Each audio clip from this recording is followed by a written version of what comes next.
Bonsoir à toutes et à tous, je vous souhaite la chaleureuse bienvenue sur la chaîne May Positive. Aujourd'hui, on va aborder le thème de l'énergie, comment préserver son énergie et comment éviter que son environnement impacte négativement son énergie. Oui, en effet, il est important de préserver un taux vibratoire élevé puisque cela te garantit tout simplement de vivre une vie de bonheur et de paix intérieure. Et en fait, le fait d'avoir une énergie élevée, une énergie positive, te permet d'attirer à toi des expériences positives. On va voir ensemble quel type de personnes peuvent influencer négativement ton énergie et comment les reconnaître. Et ensuite, dans la deuxième partie de la vidéo, on va voir quelles sont les mesures à prendre, comment dealer avec ce genre de personnes si tu as ce genre de personnes dans ton entourage.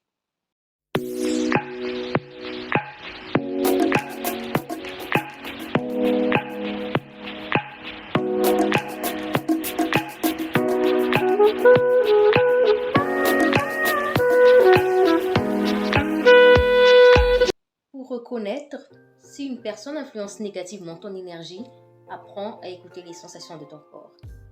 Si tu te sens fatigué ou exténué après avoir passé du temps avec une personne donnée, c'est un signe que cette personne influence négativement ton énergie.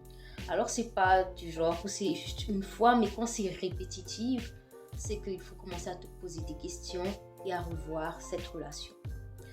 Ensuite, c'est aussi lorsque tu as une sensation de mal-être, lorsque tu es en présence d'une personne donnée.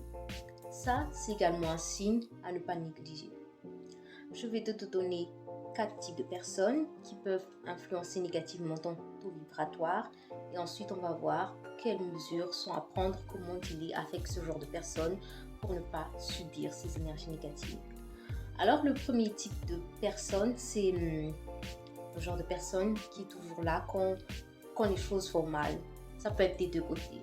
C'est-à-dire que si tu n'entends pas parler d'elle lorsque tout va bien, lorsque sa vie est bien, mais quand elle a des problèmes, quand elle veut se confier, quand elle a besoin de conseils, c'est toujours toi qu'elle appelle et toi, gentil comme tu es, tu es là à l'écouter, tu prends ses problèmes comme si c'était les tiens, tu te fatigues, tu te casses la tête et quand tout va bien, elle disparaît, c'est toujours le même schéma. Là, c'est carrément une personne qui te vide de ton énergie, qui n'est pas là, c'est pas une relation saine, équilibrée, qui est juste là pour exploiter ta gentillesse, ta bienveillance. Ensuite, d'un autre côté, il y a les types de personnes qui ne sont jamais là dans tes moments de joie, mais qui sont seulement là quand les choses vont mal chez toi. C'est-à-dire que peut-être que si tu l'invites pour fêter un événement joyeux, elle ne vient jamais. Mais quand tu te sens mal, quand tu es dans les problèmes, elle est là, elle te réconforte, elle te console et toi tu te dis que oui, vraiment c'est une bonne amie, c'est un bon ami puisqu'elle est là dans les moments où j'ai le plus besoin, dans les moments où je me sens mal. Fais attention puisqu'il y a des genres de personnes qui se réjouissent seulement de ton mal-être. Donc elle est là, elle fait semblant de te consoler, mais au fond de son cœur, elle sourit, elle est contente. Et c'est pour ça qu'elle a du mal à être là dans les moments de joie, puisque ça la dérange tout simplement. Donc apprends à observer les personnes autour de toi. Si tu vois que c'est le genre de personne qui te contacte seulement quand les choses vont mal chez elle, commence à te poser des questions. Ou si c'est le genre de personne qui n'est là que quand les choses vont mal, mais qui n'est jamais là quand tu as tes moments de joie à célébrer, pose-toi aussi des bonnes questions. Le deuxième type de personnes, ce sont les personnes médisantes, les personnes qui adorent les commérages. C'est-à-dire que lorsque vous allez vous voir, vous allez vous asseoir, elle va passer son temps à parler des gens. Pas en bien, mais toujours en mal. Elle peut faire le tour du quartier comme ça et parler, dire que « Ah ouais, tu sais, Janine, son mari l'a quittée. La pauvre. Tu sais, les autres, là, je les ai emprunté de l'argent. Ça fait 1 an, ils ne m'ont pas rendu, tu vois. Ils ont vraiment des difficultés financières. Tu vois, elle parle toujours des gens en mal. Ce genre de personnes, c'est aussi des personnes avec de mauvaises énergies.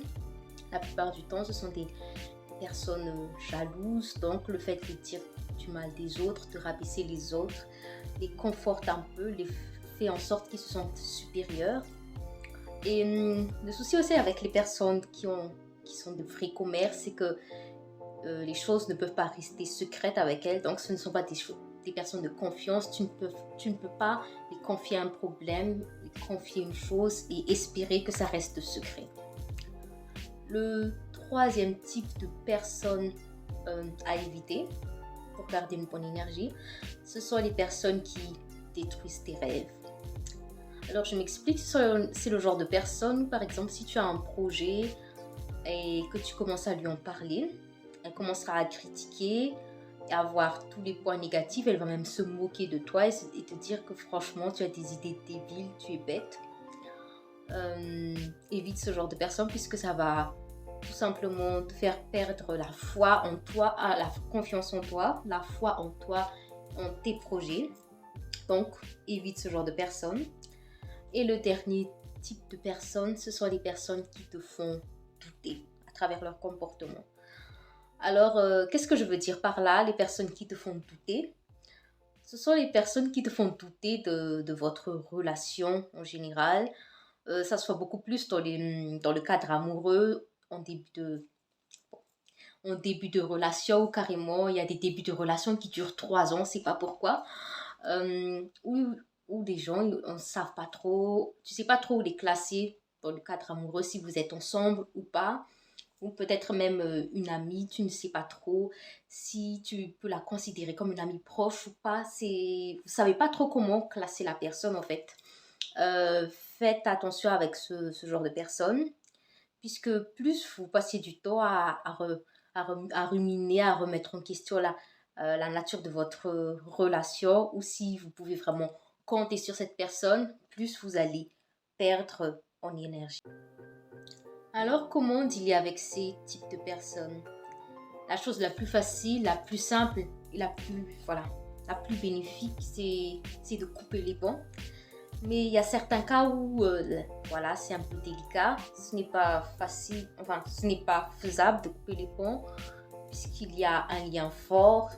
Peut-être que vous êtes issus de la même famille ou tout simplement parce que vous avez intérêt à ce que la relation continue, puisque voilà, tout le monde a ses bons et ses mauvais côtés, et peut-être que vous avez pesé le pour et les contre et le bon côté domine par rapport au mauvais. Donc je vais te montrer quelques manières de faire pour pouvoir dealer avec les 4 types de personnes. Le premier type de personne que j'ai cité, c'est la personne qui t'appelle que lorsque les choses vont mal chez elle.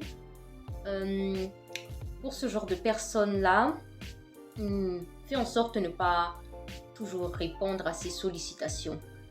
Il y a des moments où quand les choses vont mal chez elle, ignore-la tout simplement pour qu'elle perde cette mauvaise habitude, puisque en quelque sorte, c'est toi qui lui as donné cette habitude de toujours t'appeler quand les choses vont mal. Donc, ignore-la tout simplement et tu verras, elle va se calmer et se réajuster. Si par contre, tu as le genre de personne qui n'est jamais là, tu dis bien jamais, là quand tu célèbres des moments de joie, et par contre quand tu as des moments où tu as des problèmes, tu te sens mal, elle est toujours là. Ce genre de personne, pour ta sécurité, je te recommanderais de t'éloigner d'elle, puisque c'est une personne qui te jalouse en secret. Donc fais attention à toi, éloigne-toi de ce genre de personne.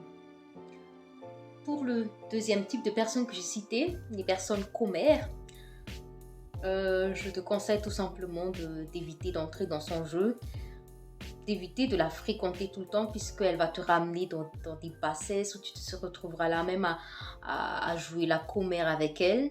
Je te conseille d'éviter de la rencontrer, mais si vraiment tu es obligé, peut-être que il y a des réunions familiales, comme ça tu as une tante, c'est une vraie commère, ou une cousine, c'est une vraie commère, donc voilà, tu es obligé. N'entre pas trop dans son jeu, écoute-la juste, ne réponds pas trop quand elle parle et ça va un peu limiter ses ardeurs, elle va pas trop s'épancher sur ces sujets de commérage. Pour le troisième type de personnes, les personnes qui détruisent tes rêves, tu choisis les sujets de discussion que tu as avec elle. C'est-à-dire que tu peux parler des choses banales avec elle, de la pluie et du beau temps. Mais lorsqu'il s'agit des choses sérieuses, de projets, ne lui en parle pas. Fais comme si dans ta vie, il ne se passe rien, tu n'as aucun projet, aucune vision. Voilà quoi, tu es perdu. Parfois, il faut un peu faire semblant. Il faut rester discret sur sa vie. Ce n'est pas à tout le monde qu'on dévoile ses projets. Ce n'est pas à tout le monde que l'on dévoile où l'on veut aller.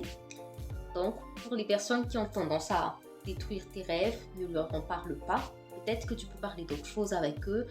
Peut-être que ce sont des personnes avec qui tu rigoles bien, puisque voilà, ils ont la tchatch, ils sont drôles et tout. Donc, vous pouvez continuer à vous rencontrer sans parler de choses trop sérieuses.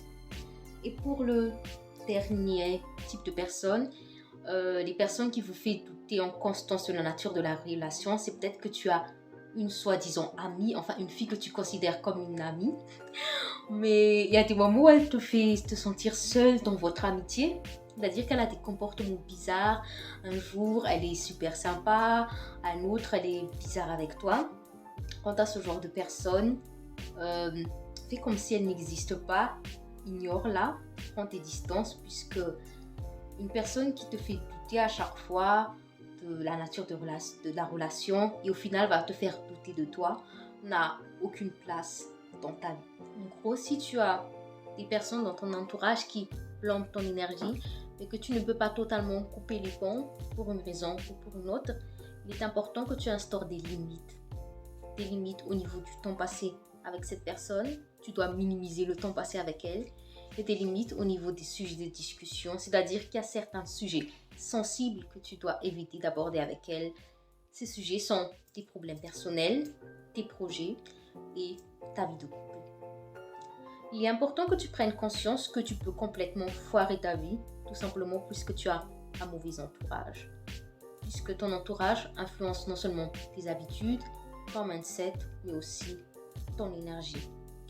Prends le temps de bien observer des personnes avant de vraiment donner accès à cette personne dans ta vie, avant de qualifier une personne comme amie, puisque voilà, il y a certaines personnes qui doivent juste rester dans la catégorie de connaissance. Et toi, tu forces les choses, tu fais en sorte que cette personne soit proche de toi. Après, tu t'écris des problèmes seulement. Ça devient le désordre dans ta vie. Toi-même, tu ne comprends pas. Quand je dis ça, je ne te dis pas d'être fermé, d'être arrogant, toi et les autres. Sois toujours ouvert, aimable, mais garde une certaine distance de sécurité pour vraiment observer la personne à qui tu as affaire et pour lui accorder pleinement ta confiance. J'espère que cette vidéo a pu t'aider. Si ce genre de contenu te plaît, n'hésite pas à t'abonner à la chaîne puisque je sors de nouvelles vidéos chaque jeudi. Si tu aimes le contenu écrit, toujours dans la même thématique, n'hésite pas à t'abonner à ma page Facebook. Je te mets le lien en barre d'infos. Et sinon, prends soin de toi et on se fera prochainement pour une autre vidéo. Ciao, ciao!